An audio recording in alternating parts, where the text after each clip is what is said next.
शांति। ओम शांति। ओम शांति।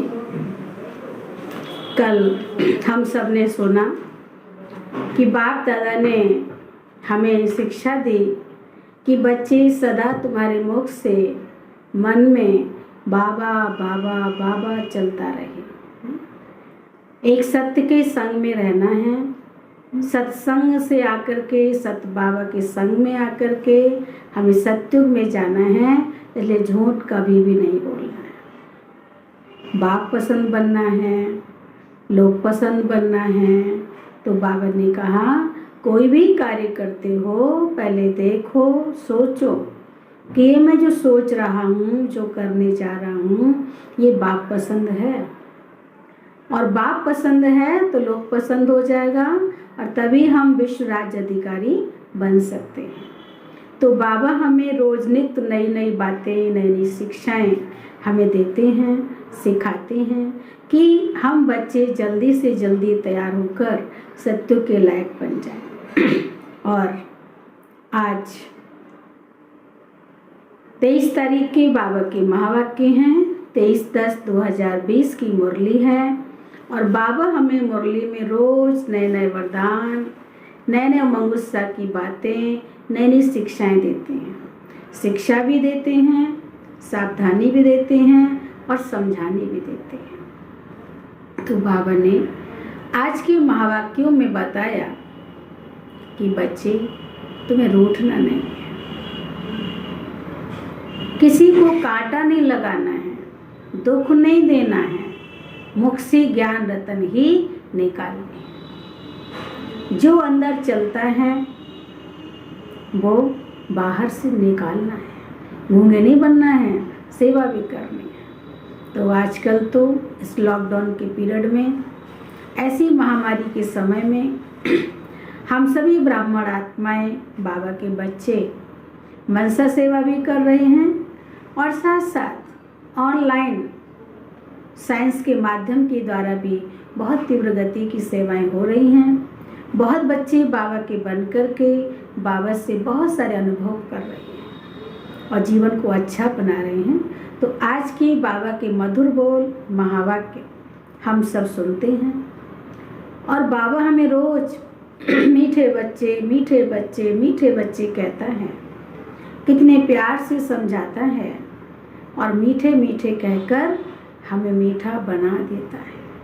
हम सब बाबा के बच्चे मीठे बनते जा रहे हैं, जीवन को मिठास से भरते जा रहे हैं और अपनी मिठास से औरों को मीठा बना रहे हैं। ऐसी बाबाएं हमें शिक्षा देता है, ऐसा बाबा हमें समझाने देता है और हमें बाबा रोज नित्य एक नई नई गुह्य बातें सिखा के हमारे जीवन को ऊंचा बनाता है, नया उमंग उत्साह दिलाता है, जागृति लाता है। तो चलिए अब हम सुनते हैं आज के बाबा के मधुर महावाक्य। परम शिक्षक, परम सतगुरु बाबा हमें नई नई शिक्षाएं दे रहा है। तो आज की शिक्षा बाबा की मुरली से हम सब सुनते हैं और जीवन में धारण करेंगे। तो बाबा के मधुर बोल हैं, मधुर महावाक्य। मीठे बच्चे, श्रेष्ठ से श्रेष्ठ बनने के लिए स्वयं भगवान तुम्हें श्रेष्ठ मत दे रहे हैं, जिससे तुम नरकवासी से स्वर्गवासी बन जाते। प्रश्न है, देवता बनने वाले बच्चों को विशेष किन बातों का ध्यान रखना है? हम सब देवता बनने वाले बच्चे हैं तो हमें किन बातों का ध्यान रखना है, ये बाबा ने हमें बहुत अच्छी तरह समझाया है। उत्तर है, कोई बात में कभी भी रूठना नहीं। पहली बात बाबा ने कहा, कभी कोई बात में रूठना नहीं। शकल मुर्दे जैसी नहीं करनी है, चेहरा हमारा हर्षित होना चाहिए, शकल मुर्दे जैसी नहीं करनी है, किसी को भी दुख नहीं देना है, देवता बनना है। तो मुख से सदैव फूल निकले। अगर कांटे व पत्थर निकलते हैं तो पत्थर के पत्थर ठहरे। गुण बहुत अच्छे धारण करने हैं, यहाँ ही सर्वगुण संपन्न बनना है। सजा खाएंगे तो फिर पद अच्छा नहीं मिलेगा। सजा खा के तो पद कम हो जाएगा। तो बाबा ने बताया अगर हम सजा खाएंगे तो हमारा पद अच्छा नहीं मिलेगा, पद हमें कम मिलेगा। ओम शांति। नए विश्व व नई दुनिया के मालिक बनने वाले रूहानी बच्चों प्रति रूहानी बाप बैठ समझाते हैं। ये तो बच्चे समझते हैं कि बाप आए हैं बेहद का वर्षा देने। हम लायक नहीं थे, लायक वर्षा लेने के हम लायक नहीं थे, पर बाबा ने क्या कहा, हमें लायक बना रहे हैं। हम नालायक को बाबा लायक बना रहे हैं। तो हम तो क्या कहते हैं, हम लायक नहीं थे। कहते हैं हे प्रभु मैं लायक नहीं हूँ, मुझे लायक बनाओ। बाप बच्चों को समझाते हैं तुम मनुष्य तो हो, ये देवताएं भी मनुष्य हैं परंतु इनमें दैवी गुण हैं। इन्हों को सच्चा सच्चा मनुष्य कहेंगे। मनुष्यों में आसुरी गुण होते हैं तो चलन कैसी होती है, फिर जानवरों में सल हो जाती है। जब गुण आसुरी हैं तो चलन जानवरों में सल हो जाती है। दैवी गुण नहीं है तो उसको आसुरी गुण कहा जाता है। अब फिर बाप आकर तुमको श्रेष्ठ देवता बनाते हैं। सचखंड में रहने वाले सच्चे सच्चे मनुष्य ये लक्ष्मी नारायण है। इन्हों को फिर देवता कहा जाता है। इन्हों में दैवी गुण हैं, भल गाते भी हैं हे पतित पावन आओ। परंतु पावन राजाएं कैसे होते हैं, फिर पतित राजाएं कैसे होते हैं, ये राज कोई नहीं जानते। वह है भक्ति मार्ग, ज्ञान को तो और कोई जानता नहीं। तुम बच्चों को बाप समझाते हैं और ऐसा बनाते हैं। कर्म तो ये देवताएं भी सत्यों में करते हैं परंतु पतित कर्म नहीं करते। कर्म तो वहाँ भी होगा स्वर्ग के अंदर भी, पर बाबा ने कहा पतित कर्म नहीं करते हैं, उनमें दैवी गुण हैं। छीछी काम ना करने वाले ही स्वर्गवासी होते हैं। नरकवासी से माया छीछी काम कराती है। अब भगवान बैठ श्रेष्ठ काम कराते हैं और श्रेष्ठ मत देते हैं कि ऐसे छीछी काम नहीं करो। श्रेष्ठ ते श्रेष्ठ बनने के लिए श्रेष्ठ ते श्रेष्ठ मत देते हैं। देवताएं श्रेष्ठ है ना, रहते भी हैं नई दुनिया स्वर्ग में। ये भी तुम्हारे में नंबरवार पुरुषार्थ अनुसार जानते हैं। हम बाबा के बच्चे भी नंबरवार पुरुषार्थ अनुसार जानते हैं, इसलिए माला भी बनती है 8 की व 108 की करके 16,108 की भी कहें। वह भी क्या हुआ, इतने करोड़ मनुष्य हैं, इनमें 16,000 निकले तो क्या हुआ, 1/4% भी नहीं। आज करोड़ों मनुष्य हैं बाबा ने कहा, तो उसमें 16,000 भी निकले तो 1/4% भी नहीं। बाप बच्चों को कितना उच्च बनाते हैं। रोज बच्चों को समझाते हैं कि कोई भी विकर्म नहीं करो। तुमको ऐसा बाप मिला है तो बहुत खुशी होनी चाहिए। तुम समझते हो कि हमको बेहद के बाप ने एडॉप्ट किया है, हम उनके बने हैं। बाप है स्वर्ग का रचयिता, तो ऐसे स्वर्ग का मालिक बनने के लायक सर्वगुण संपन्न बनना पड़े। ये लक्ष्मी नारायण सर्वगुण संपन्न थे, इन्हों के लायकी की महिमा की जाती है। फिर 84 जन्मों के बाद ना लायक बन जाते हैं। एक जन्म भी नीचे उतरे ना तो जरा कला कम हुई, माने एक जन्म भी उतरेंगे तो थोड़ा तो फर्क आ जाएगा ना। ऐसे धीरे धीरे कलाएं कम होती जाती हैं। जैसे ड्रामा जो मिसल चलता है ना, तुम भी धीरे धीरे नीचे उतरते हो। तो 12 से 50 वर्ष में 2 कला कम हो जाती है। फिर रावण राज्य में जल्दी कला कम हो जाती है, ग्रहण लग जाता है। जैसे सूर्य चांद को भी ग्रहण लगता है ना। जैसे देखो अभी हम लोग छोटे थे, आज से 40 साल पहले कितना अंतर था। आज भी कलयुग में दुनिया कितनी अच्छी थी, कितना लोगों में मान सम्मान था, छोटे बड़े की भावना होती थी, प्यार होता था, आपस में एकता थी, बहुत मधुर व्यवहार सबके होते थे, संबंध बहुत अच्छे होते थे, कितना कुछ सब बढ़िया था। समाज में भी प्रकृति कितनी अच्छी थी, लोग भी कितने अच्छे थे, चीज़ें भी कितनी अच्छी थी। परंतु अभी लगभग 15 साल के अंदर हम देख रहे हैं कि बहुत जल्दी परिवर्तन हो रहा है।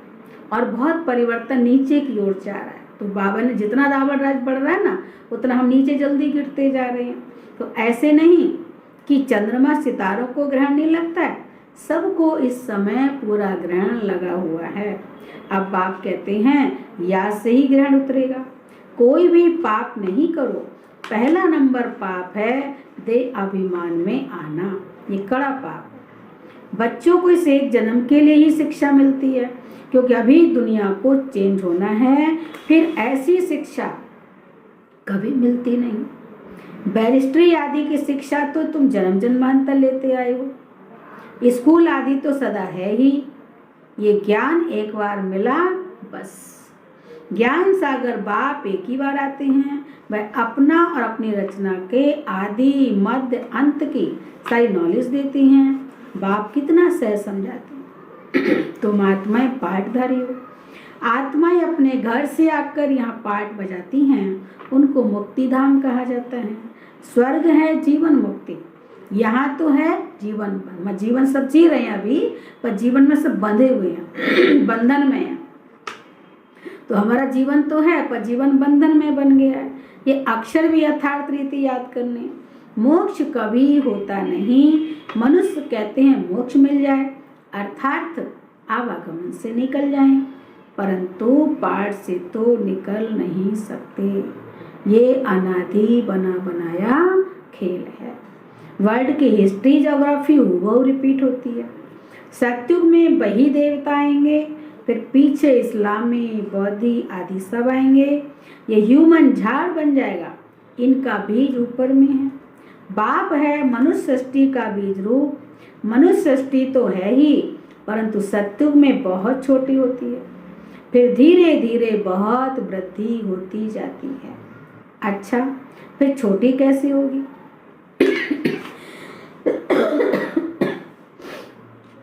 बाप आकर पति से पावन बनाते हैं। कितने थोड़े पावन बनते हैं, कोटों में कोई निकलते हैं। आधा कलप बहुत थोड़े होते हैं। आधा कल्प में कितनी वृद्धि होती है? तो सबसे जास्ती संप्रदाय उन देवताओं की होनी चाहिए, क्योंकि पहले पहले ये आते हैं।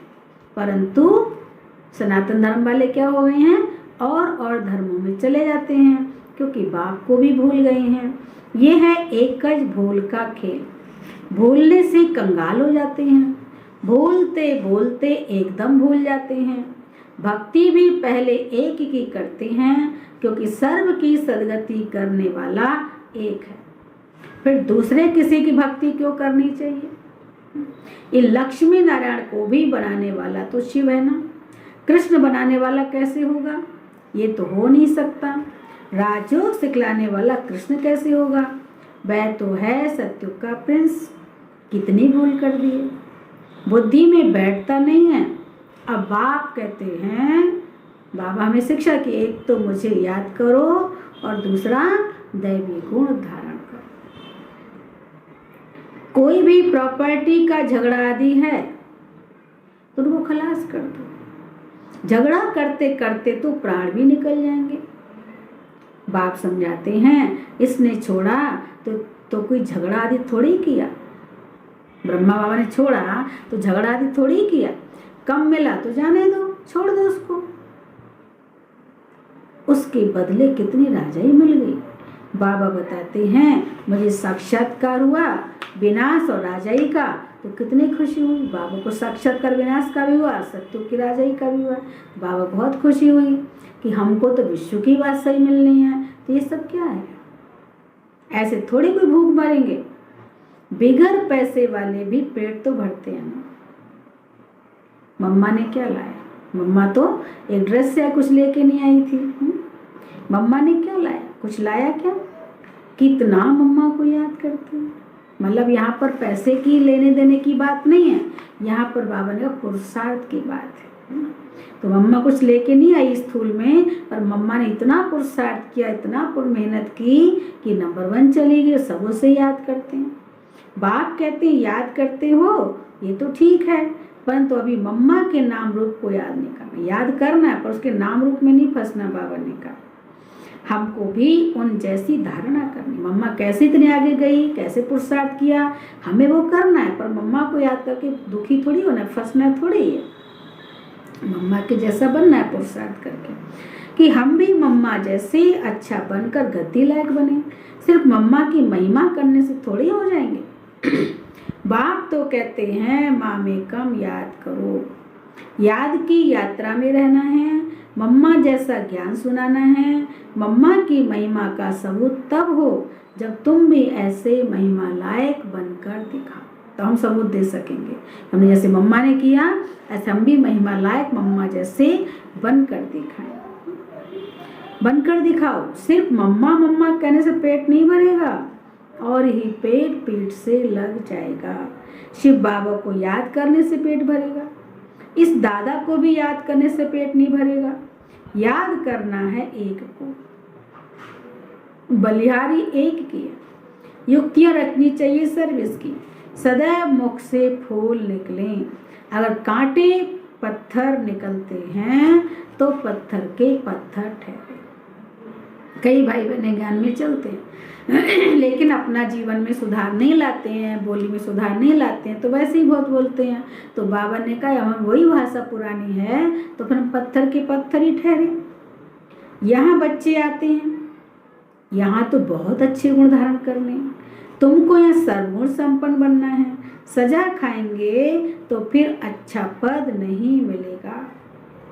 मधुबन में जाते हैं डायरेक्ट बाप से सुनने के लिए, यहाँ ताज़ा ताज़ा नशा बाबा चढ़ाते हैं। सेंटर पर नशा चढ़ता है, फिर घर गए संबंधी आदि देखे तो खलास। यहाँ तुम समझते हो हम बाबा के परिवार में बैठे हैं, और वहाँ आसुरी परिवार होता है, कितने झगड़े आदि होते हैं। वहाँ जाने से ही किच्चड़ पट्टी में जाके पड़ते हैं। यहाँ तो तुमको बाप भूलना नहीं चाहिए। दुनिया में सच्ची शांति किसको भी मिल ना सके, पवित्रता सुख शांति संपत्ति सिवाय बाप के कोई दे नहीं सकता। ऐसे नहीं कि बाप आशीर्वाद करते हैं, नहीं। आयुष्मान भव, पुत्रवान भव, सौभाग्यवती भव, धनवान, बहुत सारे आशीर्वाद हैं। ऐसे नहीं बाबा आशीर्वाद करते, नहीं। आशीर्वाद से कुछ भी मिलता नहीं, ये मनुष्यों की भूल है। सन्यासी आदि भी आशीर्वाद नहीं कर सकते। आज आशीर्वाद देते कल खुद ही मर जाते। पोप भी देखो कितने होकर गए हैं, गुरु लोग की गद्दी चलती है। छोटेपन में भी गुरु मर जाते हैं, फिर दूसरा कर लेते हैं। ये छोटे चेले गुरु बना देते हैं। तो मतलब बाबा से आशीर्वाद मांगनी नहीं है, कृपा मांगनी नहीं है, हमें खुद पर आशीर्वाद करने। बाबा जो कह रहा है वैसे हम चलें, पुरुषार्थ करें, उसका कहना मान के चलेंगे तो हम स्वयं पर खुद आशीर्वाद करते हैं, फिर भगवान की आशीर्वाद भी हो ही जाती है। इसलिए बाप कहते हैं ये तो बाप दादा है देने वाला, ये लेकर क्या करेंगे। बाप तो निराकार है ना, लेंगे साकार। ये भी समझने की बात है। ऐसा कभी नहीं कहना चाहिए कि हम शिव बाबा को देते हैं, नहीं। हमने शिव बाबा से पदम दिया नहीं। कई भाई बहनों को अगर यज्ञ में कुछ मदद करते हैं तो अभिमान आ जाता, हम बाबा को देते हैं, मदद करते हैं। तो बाबा ने कहा बाबा को नहीं देते हैं, और सोचो हम बाबा से लेते हैं। अगर हम एक देते हैं तो बाबा हमें 1000 बदले में देता है। इसलिए ये अभिमान नहीं आना चाहिए, हम देते हैं, हम तो अपना भाग बना रहे हैं। हमने दिया नहीं पर लिया। बाबा तो तुमको अनगिनत देते हैं, शिव बाबा तो दाता है, तुम उनको देंगे कैसे। मैंने दिया ये समझने से फिर दे अभिमान आ जाता है। हम शिव बाबा से ले रहे हैं। सुना बाबा ने क्या बताया, हम बाबा को दे नहीं रहे हैं, हम बाबा से ले रहे हैं। बाबा के पास इतने ढेर बच्चे आते हैं, आकर रहते हैं, तो प्रबंध तो चाहिए ना। मधुबन में इतने बच्चे जाते हैं, आकर रहते हैं, तो व्यवस्था तो चाहिए ना, प्रबंध तो चाहिए ना। गोया तुम देते हो किसके लिए, अपने लिए। हम ही देते हैं, हमारे लिए खर्च होता है बाबा के यज्ञ में, तो देते हो अपने लिए। उनको अपना थोड़ी कुछ करना है बाबा को। बाबा तो राजधानी भी तुमको देते हैं, इसलिए करते भी तुम हो। तुमको अपने से भी उच्च बनाता हूँ, ऐसे बाप को तुम भूल जाते हो। आधा कल्प पूज्य, आधा कल्प पुजारी। पूज्य बनने से तुम सुख धाम के मालिक बनते हो, फिर पुजारी बनने से दुख धाम के मालिक बन जाते हो। ये भी किसको पता नहीं कि बाप आकर कब स्वर्ग की स्थापना करते हैं। इन बातों को तुम संगम युगी ब्राह्मण ही जानते हो। बाबा इतना अच्छी रीति समझाते हैं, फिर भी बुद्धि में नहीं बैठता। कितना बाबा अच्छे से समझाता है, पर बाबा का फिर भी बच्चों की बुद्धि में नहीं बैठता। जैसे बाबा समझाते हैं, ऐसे युक्ति से तुम बच्चों को भी समझाना चाहिए। पुरुषार्थ कर ऐसा श्रेष्ठ बनना है। बाप बच्चों को समझाते हैं कि बच्चों में बहुत अच्छे दैवी गुण होने चाहिए। कोई बात में रूठना नहीं, कुछ भी हो जाए हमको रूठना नहीं किसी बात में। शकल मुर्दे जैसी नहीं करनी, कई चेहरा ही बना लेते हैं, ऐसा बना लेते हैं कि इतना खराब शकल बना लेते हैं। तो बाबा ना रूठना है, ना शकल मुर्दे जैसी बनानी। हमेशा हमारा खिले हुए फूल की तरह चेहरा होना चाहिए, मुस्कुराते रहना चाहिए। हाँ, मुस्कुराते रहेंगे तो हमारी दादी जानकी कहती है, मुस्कुराएंगे तो सब मुश्किलें समाप्त हो जाएंगी। मुस्कुराना ही मुश्किलों को समाप्त करने का समाधान है। इसलिए बाबा ने हमें शकल को एकदम खिला हुए फूल की तरह बनाना है, मुर्दे जैसी नहीं बनानी है। बाप कहते हैं ऐसे कोई काम अभी नहीं करो, पहले हमने किया पर बाबा अब कोई ऐसे काम नहीं करो। चंडी देवी का मेला लगता है, कई बहुत जिद्दी होते हैं, चंडाल होते हैं, बहुत कहना नहीं मानते, जिद्दी होते, तो क्या कहते हैं चंडी देवी है। आज भी लोग कहते चंडी देवी है, पर बाबा ने कहा चंडी देवी का ही मेला लगता है। चंडी का उनको कहते हैं, किनको कहते चंडी का, जो बाप की मत पर नहीं चलते। सुना, चंडिका किसे कहते हैं, जो बाबा की मत पर नहीं चलते, बाबा का कहना नहीं मानते, पर बाबा के बच्चे हैं, अपनी मत से चलते हैं, जिद्दी नेचर के, तो उन्हें बाबा चंडी कहता है। जो मत पर नहीं चलती, जो दुख देती हैं, ऐसी चंडिकाओं का भी मेला लगता है। मेरठ में लगता है, नवचंदी का मेला लगता है। चंडी देवी का मंदिर हरिद्वार में भी है। तो बाबा ने ऐसी देवी का ही मेला लगता है, चंडिका देवी का मेला लगता है। मनुष्य अज्ञानी है ना, अर्थ थोड़ी समझते, कोई में ताकत नहीं, वह तो जैसे खोखले हैं। तुम बाबा को अच्छी रीति याद करते हो तो बाप द्वारा तुम्हें ताकत मिलती है, परंतु यहाँ रहते भी क्या होता है, बहुतों की बुद्धि बाहर में भटकती रहती। माना बैठे यहाँ हैं, मधुबन में हैं, चाहे सेंटर में हैं, पर बुद्धि बाहर कहाँ कहाँ भटकती रहती है। इसलिए बाबा कहते हैं यहाँ चित्रों के सामने बैठ जाओ तो तुम्हारी बुद्धि इसमें बिजी रहेगी। गोले पर, सीढ़ी पर किसको समझाओ तो बोलो सत्युग में बहुत थोड़े मनुष्य होते हैं, अभी तो ढेर मनुष्य हैं। बाप कहते हैं मैं ब्रह्मा के द्वारा नई दुनिया की स्थापना कराता हूँ, पुरानी दुनिया का विनाश कराता हूँ। ऐसे ऐसे बैठ प्रैक्टिस करनी चाहिए। अपना मुख आप ही खोल सकते हैं। अंदर में जो चलता है वह बाहर में भी निकलना चाहिए। मतलब बाबा की बातों को याद करना चाहिए, फिर अंदर जो है उसे बोलना चाहिए, तो अपने आप मुख खुल जाएगा, बाबा ने बताया। फिर बाबा कहते हैं फिर बाहर भी निकलने लग जाओ, अंदर चलेगा तो बाहर भी निकलता है। गूंगे तो नहीं हो ना, सुनो बाबा हमें कैसे शिक्षा दे, बच्चे गूंगे तो नहीं हो ना। घर में रड़ियाँ मारने के लिए मुख खुलता है, कई लोग बहुत बोलते हैं, फालतू बोलते हैं, सारा दिन बोलते हैं, तो बाबा डांट लगा रहे हैं। बाबा कह रहे घर में रड़ियाँ मारने के लिए मुख खुलता है और ज्ञान सुनाने के लिए नहीं खुलता। अच्छी बातें नहीं निकलती, फालतू बातें निकलती हैं। चित्र तो सबको मिल सकते हैं, हिम्मत रखनी चाहिए। अपने घर का कल्याण करें, अपना कमरा चित्रों से सजा दो तो तुम बिजी रहेंगे। मतलब वो देखते रहेंगे चित्रों को और उसमें हमारा दिमाग चलता रहेगा। तो बाबा ने बताया अपना कमरा चित्रों से सजा दो तो क्या होगा, तो तुम बिजी रहेंगे। ये जैसे तुम्हारी लाइब्रेरी हो जाएगी। देखो बाबा नई शिक्षा दे रहा है, हर एक अपना कमरा चित्रों से सजा दो तो तुम बिजी हो जाएंगे और जैसे हमारे लिए वो लाइब्रेरी हो जाएगी।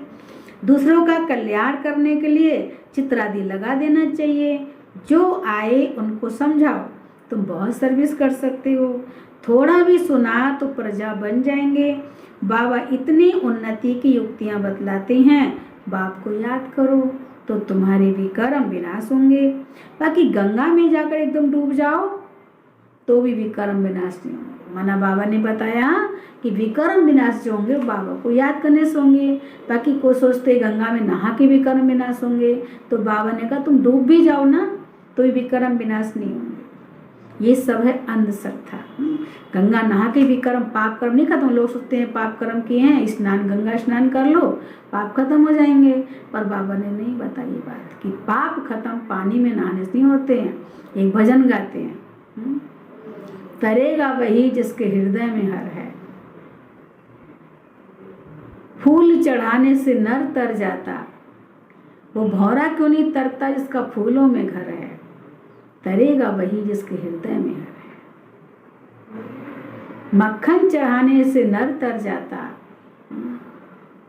वो गाय क्यों ना तरती जिसके तन में ही मक्खन है।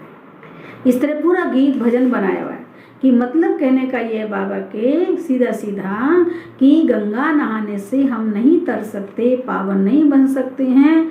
हम जिसके हृदय में, दिल में परमात्मा निवास करता है, भगवान के अलावा कुछ दिल में नहीं है, वही तर सकते हैं, वही भवसागर से पार हो सकते हैं। इसलिए बाप कहते हैं, ये सब अंधश्रद्धा की बातें हैं। अरे हरिद्वार में तो सारे शहर का जाकर गंद पड़ता है, सागर में कितना गंद पड़ता है, नदियों में भी कितना कचरा पड़ता रहता है, उससे फिर पावन कैसे बन सकते। माया ने सबको बिल्कुल बेसमझ बना दिया है। बाप बच्चों को ही कहते कि मुझे याद करो, तुम्हारी आत्मा बुलाती है ना, हे पतित पावन आओ। वह तुम्हारे शरीर का लौकिक बाप तो है, पतित पावन एक ही बाप है। अभी हम उस पावन बनाने वाले बाप को याद करते हैं। जीवन मुक्ति दाता एक ही है, दूसरा ना कोई। इतनी सहज बात का अर्थ भी कोई समझते नहीं है। अच्छा मीठे मीठे, देखो बाबा हमें शुरू में किया मुरली सुनाई तो मीठे बच्चे कहा बाबा ने, और लास्ट में बाबा दुनिया में लोग भगवान को याद प्यार देते हैं, भगवान को नमस्ते करते हैं, और यहाँ कितना मीठा बाबा है कि हम बच्चों को स्वयं भगवान नमस्ते करते हैं। तो देखो अभी बाबा कहता मीठे मीठे सिक्की लदे माना बहुत समय के बाद बिछड़े हुए मिले, कलप के बाद हम मिले हैं, तो सिक के तरस के मिले बाबा को। बाबा बहुत प्यार करता है कि मीठे मीठे सिक्की लदे बच्चों प्रति माता पिता बाप दादा का याद प्यार और गुड मॉर्निंग। रूहानी बाप की रूहानी बच्चों को नमस्ते, रूहानी बच्चों की रूहानी बाप को नमस्ते नमस्ते, गुड मॉर्निंग। धारणा के लिए मुख्य सार है, मुख से ज्ञान रतन निकालने की प्रैक्टिस करनी है। कभी मुख से कांटे व पत्थर नहीं निकालने हैं। अपना और घर का कल्याण करने के लिए घर में चित्र सजा देने। आज बाबा ने बहुत नई बात बताई है कि अपना भी कल्याण हो, औरों का कल्याण, उसके लिए अपने घर में कमरे में चित्र सजा दो, उस पर विचार सागर मंथन कर दूसरों को समझाना है, बिजी रहना है, मन बुद्धि को बिजी रखना है। दूसरी पॉइंट है, बाप से आशीर्वाद मांगने की बजाय उनके श्रेष्ठ मत पर चलना है। बलिहारी शिव बाबा की है, इसलिए उन्हें ही याद करना है। ये अभिमान ना आए कि हमने बाबा को इतना दिया, कभी नहीं सोचना है। हम बाबा को नहीं देते हैं, बाबा हमें देता है। हम देखते हम एक गुणा करते हैं, बाबा 1000 गुणा हमारी झोली भर देता है। किसी भी तरह से, जब तन से सेवा करते हैं, तन निरोगी स्वस्थ रहता है। मन से सेवा करते हैं, मन में उलझन नहीं होती है, मन बाबा से जुड़ जाता है, मन परेशान नहीं होता है, मन अशांत नहीं होता है।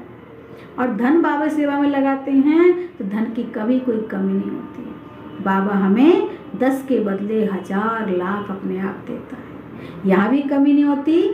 और सत्युग की 4 धन मिलता है, वह कभी भी धन के लिए भिखारी नहीं बनेगा, परेशान नहीं होगा। इसलिए बाबा ने कहा हम बाबा कुछ देते नहीं हैं, हम बाबा से लेते हैं। एक बार की बात मुझे याद है, एक भाई था, उसका छोटा सा बिजनेस था और एक कार्यक्रम था बड़ा। तो मैंने उस भाई को कहा कि भाई साहब आज आप दुकान बंद करके आज प्रोग्राम में मदद करो, सेवा में आपको सहयोग देना है। तो भाई अच्छा था, कहना मान लिया और उसने कहना मान के पूरा दिन वो सेवा में रहा, हमने दुकान नहीं खोली। और शाम को हमारा कार्यक्रम 5 बजे फिनिश हुआ तो बोला दीदी मैं जा सकता हूँ। मैंने कहा बिल्कुल अब चाहिए आप। और उसने अपना अनुभव अगले दिन आके मुझे सुनाया कि मेरी दुकान आज पूरा दिन बंद थी, शाम को 5 बजे खोली तो दीदी 9 बजे तक मेरी वो बिक्री हुई जो कभी नहीं हुई और वो माल बिका जो कभी नहीं बिकता था। तो मैंने देखा कि पूरे दिन की कमाई बाबा ने जैसे 4 घंटे में करा दी। तो बाबा रखता नहीं है, हम बाबा के लिए कुछ करते हैं तो बाबा हमें झोली भर के आगे से आगे देता, लेकिन पहले करने के लिए हमारी भावना और दिल होना चाहिए। दिल ही नहीं है तो बाबा क्यों करेगा? ये पहले हिम्मत रखनी है, दिल रखना। तो कभी ये अभिमान ना है कि हमने बाबा को दिया, पर हमने बाबा से इतना लिया। अच्छा, आज का वरदान है विश्व कल्याणकारी की ऊंची स्टेज पर स्थित रहे, विनाश लीला को देखने वाले साक्षी दृष्टा भव। ऊंची स्थिति में रहना, विश्व कल्याणकारी की ऊंची स्टेज पर स्थित रहे, विनाश लीला को देखने वाले साक्षी दृष्टा भव। विस्तार है, अंतिम विनाश लीला को देखने के लिए विश्व कल्याणकारी की ऊंची स्टेज पर चाहिए।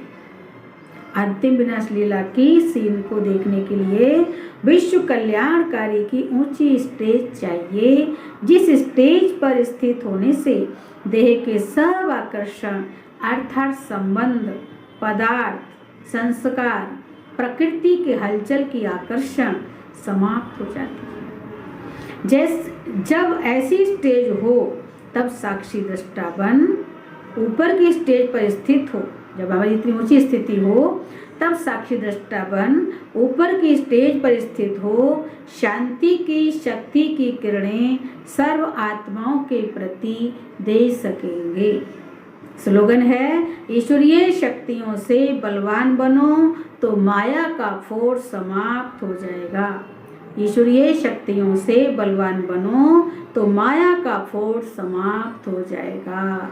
ओम शांति, ओम शांति। सब बोलो प्यार से, मेरा बाबा, मीठा बाबा, प्यारा बाबा, शुक्रिया बाबा। ओके, ओम शांति। ये थे आज के बाबा के मधुर बोल और आप सभी को नवरात्रि की बहुत बहुत हार्दिक शुभकामनाएं।